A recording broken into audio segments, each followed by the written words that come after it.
Mapagpalang araw mga kabi. So nais ko lang i-share sa atin yung ating aviary. Nais kong ipakita sa inyo sharing ng ating mini Olen aviary at iba pa. So nais ko lang, ito yung ating flight cage mga kabi. So itutur natin kayo So ito kabi yung ating flight cage. So ang size nito, yung haba is 10 feet. Tapos yung taas 7 feet dito sa harapan. Tapos yung lapad naman nito 5 feet. So yan yung kabuo niya. So naglagay tayo rito mga kahabi na double door. So safety sa ating aviary para hindi makalabas. Ito yung first door. May bumubungad na sumisipol na. Hello. Tapos double door para safety. Makalabas man sila rito sa first door ay hindi sila makakalabas doon at merong pangalawang pinto. Hello. May bisita na. Ito yung mga natin. Come. Gustong kausap ko. Dali. Dapat may isa pa akong nasa ibabaw nung hello ating medyo maamo-amo to wag mo manuno ka ito naman yung ating tortoise, ito blue. So pumapatong sa dito ay mga green natin, mga matured na rin to. Nginat-ngat nila yung nest box. Sira. I-preparing natin ito. Ayan. Binigyan ko sila na yung dahon ng dahon ng mango, mangga. Ayun sila. Ang iingay. Pag mainit, paliguan natin to. So ito yung ating unang aviary. Ang galing dumadapo talaga Hello. Ayan, lalabas na tayo. Dito naman tayo sa kabilang. Hello, bye-bye. Mamaya na uli, mamaya. Gusto sumama kasi hindi siya tame baka makawala. Okay na, bye-bye. Safety tayo. Ito naman yung pangalawa natin. Dito ko lang muna sila nalagay. Ayusin natin to.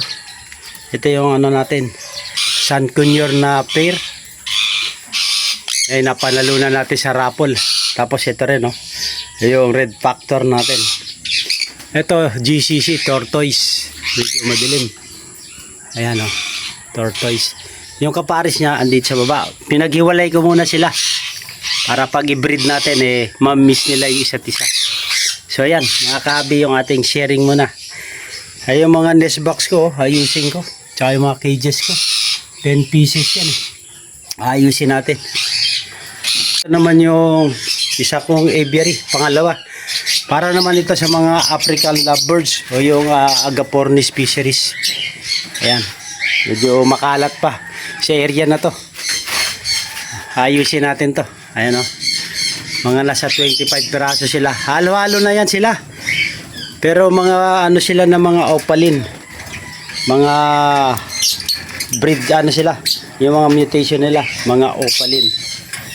Mga lutino opaline, mga parblu opaline. Opaline tawag naglilimlim. Ayan sila. Yan yung ating Agapornis fisheries. So ang size naman nito mga kahabi, ay yung haba nito is 7 feet naman. Tapos 5 feet yung taas, pa-slope. Doon mga nasa 4 feet na lang sa likod. Ito yung ating aviary. Ito naman yung isang parisang ko ng Crimino. Pinaris ko sa yellow, sa lutino. Ayan. So dito natin ayusin natin muna. Papasamantala. Kasi mga kahabi, pala kong ito yung pangatlo kong aviary. Pala kong maglagay na dito sa area na to, second floor ko. Kasi wala nang area sa ano natin, no? Sa boundary. Medyo makitid na. So wala na tayong paglalagyan dun sa harapan na paglalagyan natin ng kulungan doon sa harapan. Kaya naisip ko, dito na lang sa taas na to. Dito natin nilagay. Maggagawa tayo. Mag-DIY lang tayo. Kaya yung puno ng guyabano, ano siya nung last bagyo, si Yuan. Kaya nabuwal siya. Masasacrifice natin. Sayang. Pang ano pa naman sana yun. Pang harang sa init. Pero the same time, putuli mo na. Tutubo pa naman yan. Kasi ito yung mulberry natin, oh. Pwede ito sa ano, sa ibon natin. Ito yung ano natin. Pasyalan natin yung sa mga iba natin mga breeder. Ayan to mga kahabi. Medyo madilim rito. Ayan. Ito yung ating black headed guy. Ayan, male and female yan. Almost 3 magti 3 years na yan. Sana ngayong season makapag-breed sila. Ito naman yung ating green. Ito. Nagne-nesting na yung kapares nito back to back green pair. So pwede natin tong i-out sa may gusto. Pag-usapan natin. Message lang kayo sa atin messenger. Olen Aviary at iba pa. So kung interested kayo, back to back green na proven breed na to. Breeder, nakapag-clutch na ng isa sa akin. Ngayon, nagne-nesting. Ngayon, kung hindi pa wala pang may kursyonada, dyan lang muna sila hanggang sa mangitlog. So, yan kabi, usap tayo. Ito yung mga kakatil natin. Ito, mga ungender to Pero mga normal lang to. Ito, Lutino. Mga white face. Albino, puro Lutino. Ito naman yung blue natin. Sayang, nakapag second clutch na to Na kaso puro unfilter. Andiyan naman, nagne-nesting na naman yung blue. Silipin natin.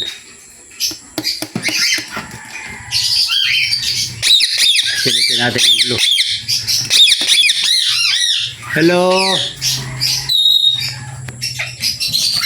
Ayan. Wala pang itlog. Nagne-nesting na naman. Yun yung kapares nyo. Masok. May nahiya. Ayun nagbumul. Kawawa naman. Sayang, nilimlimin niya. Pero puro unfertile.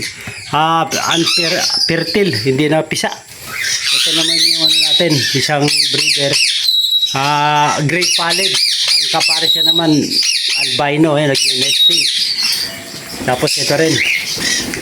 Ayun yun, nagne-nesting na rin to Ito may inakay na rin to. Ito ang ating kakatil. Silipin natin yung kanyang inakay.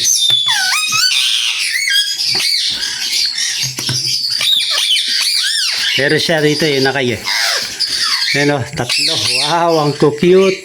Uy, nasobrahan naman. Ba't nagkaganyan?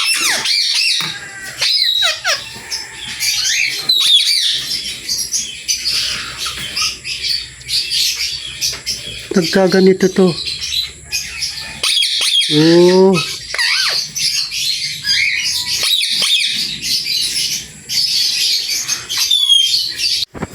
Ito naman isang pares natin ng kakatil. Ito yung GCC natin. Pineapple. Tsaka dilute. Ito. Yung gagawin nating breeder ng mga GCC. Dalawang sunchick, dalawang cinnamon. Saka ito yung black-headed.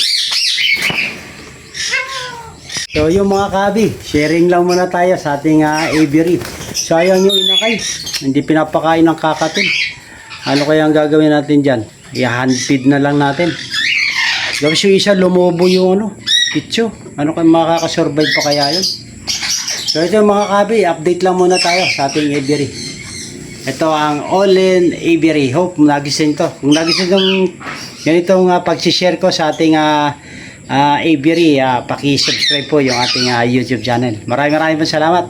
Marami tayong activity rito ngayon sa ating aviary. Maganda ang buhay pag mayroong alagang ibon sa ating bahay.